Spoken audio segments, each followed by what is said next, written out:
Good morning. So this morning I want to start with a bit of a challenge. So you heard the introduction. I have about 32 years of experience in deep technology and have seen some tremendous changes and growth in the industry and emerging capabilities that are in front of us. And I also have a solid foot in the spiritual world and in the church.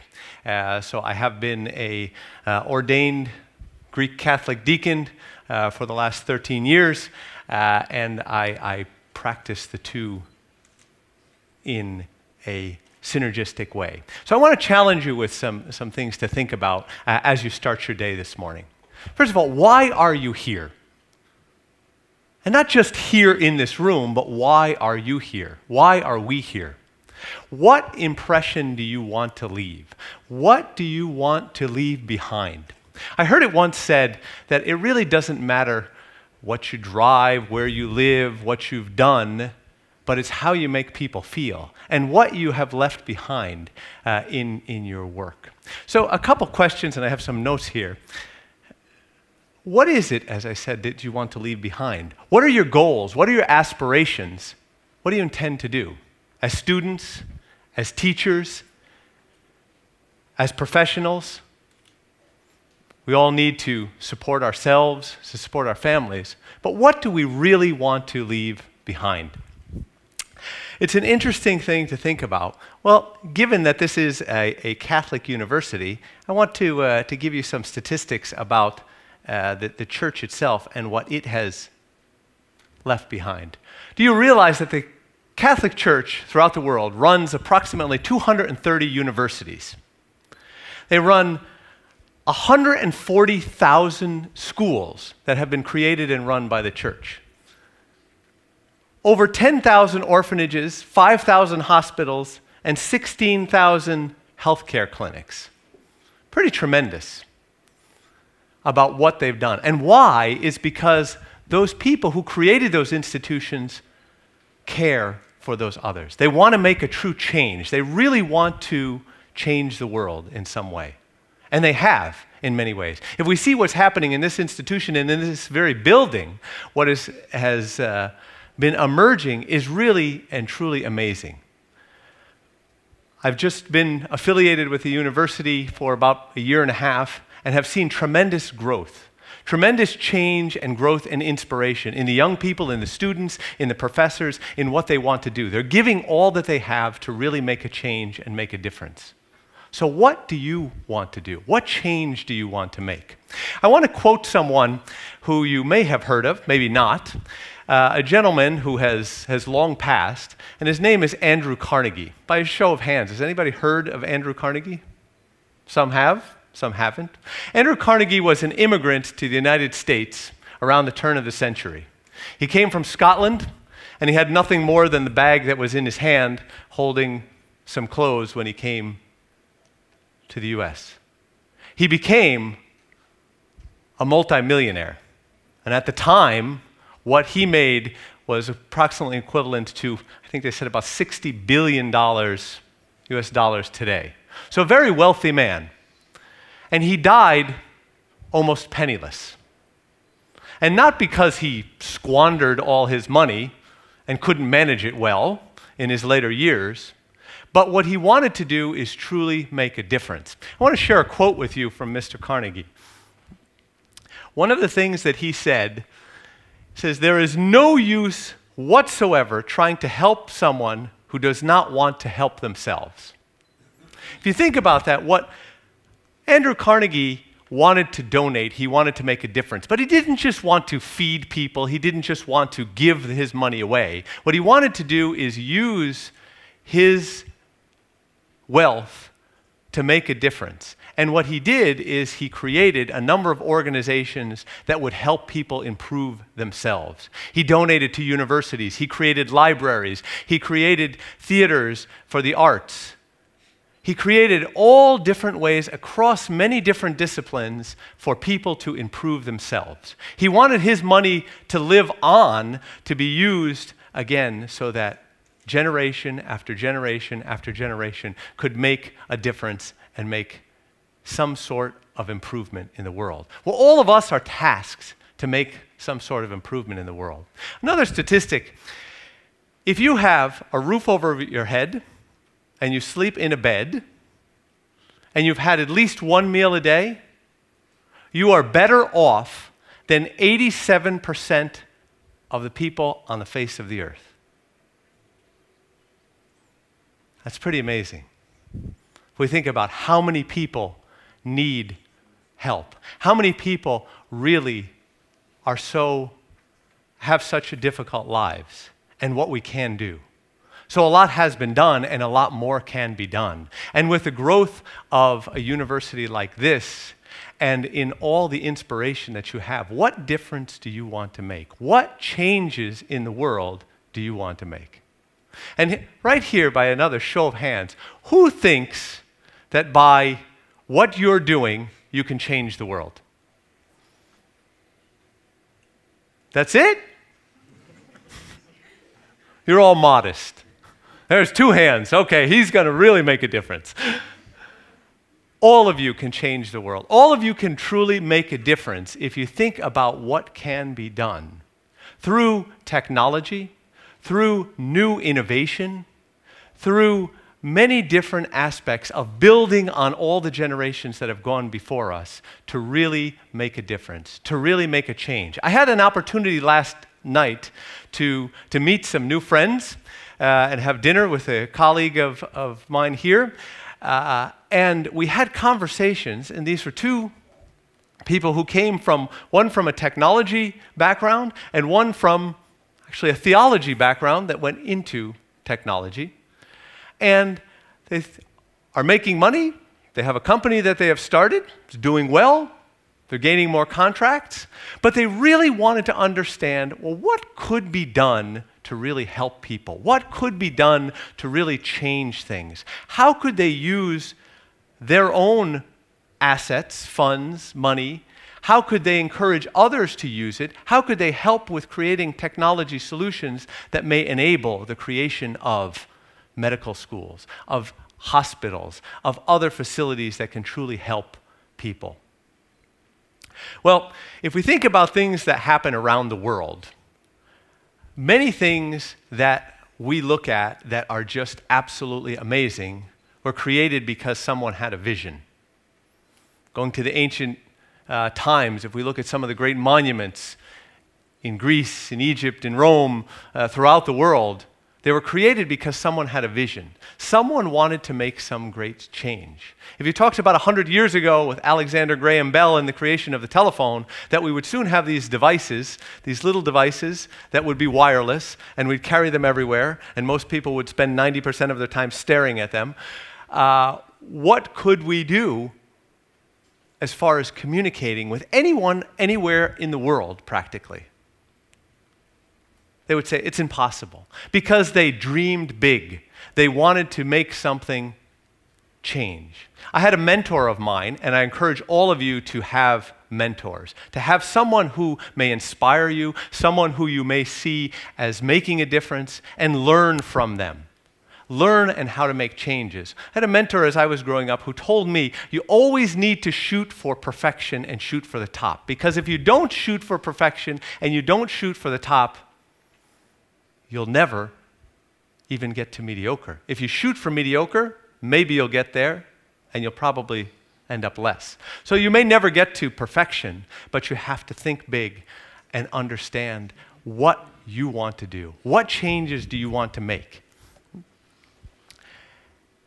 Mr. Carnegie also had another quote that I want to share with you.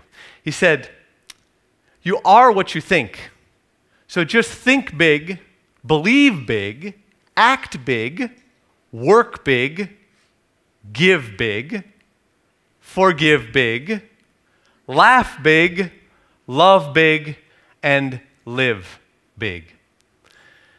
Well, there's one common word throughout that, is thinking of how to live big. So this young boy who came to a country that was just forming with almost nothing, really thought big, lived big, and what he left behind was very big. And it's important, as we think about this, to really be well-rounded. And it's one of the reasons when they asked me to speak this morning, I could talk to you about all kinds of new and emerging technologies, all kinds of trends in the industry that I'm part of, but I wanted to take more of a broader view as you think big, and as you, as individuals, are here because you want to increase your intellectual knowledge, contribute to the knowledge base of humanity. But at the same time, are you also thinking about the spiritual aspect of your being? How are you encouraging that? If you can't be well within yourself, you can't help anyone and you can't do anything. Someone once asked me as well, what is the most important thing in life? And coming from a religious background, the answer is always God. Because we can't take one breath, we can't be here without the grace of God. The next thing, what's next? And people might say, oh, my family, my children, my girlfriend, my wife. No, it's you as an individual. And that's not being selfish, but you have to maintain and understand and be well within yourself. And through that grace of God and that ability to be well within yourself is what requires the attention to the spiritual aspect of your life. And then the third aspect, of course, is the physical. If we are not able to do what we need to do, if we're not able to think clearly and we're not able to be in good health, it is difficult to do anything else. So it's important that we take care of our physical selves. And the three come together, the mind, the body, and the spirit. And none of them can be neglected because they all need to come together to make that whole person so that you can truly make a difference. And you can think big, act big, and live big. And what you leave behind, hopefully, will be big. There's another individual that I want to share with you that some of you may have heard of. He was an Italian, and he is up for canonization in the church. He has been declared a blessed, and his name is Blessed Pier Giorgio Frascati. Has anybody heard of him? I'm thinking that probably not many. Father, you have, yes. Blessed Pier Giorgio was an interesting individual. He came from a rather wealthy family, and his father wanted him to do great things and take over his business. He wanted to be an engineer. And he wanted to be an engineer at the time, a civil engineer and an industrial engineer, so that he could help the people that were working in the mines that had very difficult jobs. And this individual, he was a lively individual and very inspiring to young people. So I encourage many of our young people here to go to YouTube and look him up and watch some of the videos about him. I don't have a lot of time to talk about his life here. And this individual, unfortunately, he died at a rather young age. But when he died, and the town heard about it, thousands and thousands of people showed up to his funeral. His family had absolutely no idea what he was doing when he wasn't working. He was out helping people. He was helping widowed mothers with their children. He was helping sick individuals on how they could become well. He was making money and buying medicine to help others. When he was on his deathbed, he asked someone to take medicine to various people, and because he had promised that he would help them. So when he died, thousands of people showed up that he helped because they knew him. And his family was absolutely shocked to see the turnout because they had absolutely no idea. And yet, at the same time, this individual, if you read about him, he was a hiker, he was a skier, he was a great athlete, he was always trying to have fun with friends, and he was a very lively person. But what he did, quietly, was to try to change the world. And he had a phrase that he used. And it's an Italian phrase which goes verso l'alto. Verso l'alto means to the top, to get to the top.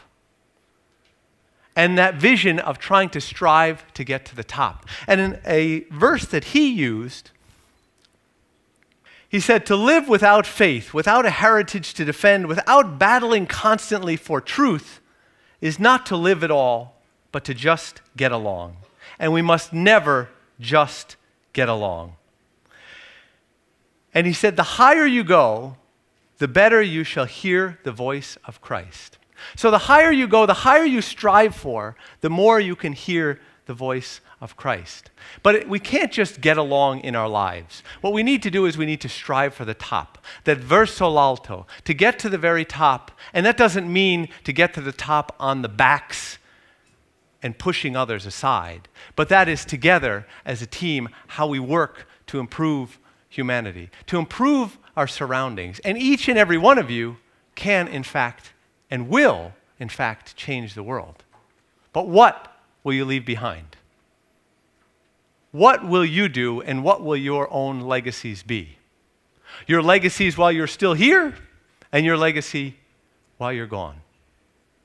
There are many people that have been involved in the creation of this institution, and that are still involved to expand it and to help and to make it grow. And why? Because they truly want to make a difference. I will tell you, the priests, the bishops, the others, the donors here, many of them are not doing it for monetary gain. Because if they wanted to do it for monetary gain, they could do many other things in creating large businesses. And maybe your role in life is to create business and to be able to use what you have created to help others. Maybe your role in life is to be a teacher. Maybe your role in life is to be a doctor. Maybe to be an engineer. Maybe to create the new and most innovative technologies that are out there today and to really change the world in some way. But you really need to think about how are you and how do you want to change the world? What difference do you want to make? So as you go through the presentations today and through the week, and as you begin your studies this year, constantly think, and every day, how you can make yourself that much better. It's important, and I find in the corporate world, you have many, many different types of personalities. I have the opportunity to deal with people in many different parts of the world and many different personalities. And one of the qualities I see that is very important, and unfortunately rather rare, is to see that constant and daily ability to reevaluate yourself. What have you done? What can you do better? What can you change to do something in maybe a more efficient way, a better way, a better way to treat people? But that constant self-evaluation is key. And that constant self-evaluation allows you to continually climb, to continually move to that next level, to get to that verso l'alto, to get to the top, to climb to the top. So I leave you with that thought of what are you going to do to change the world? Thank you.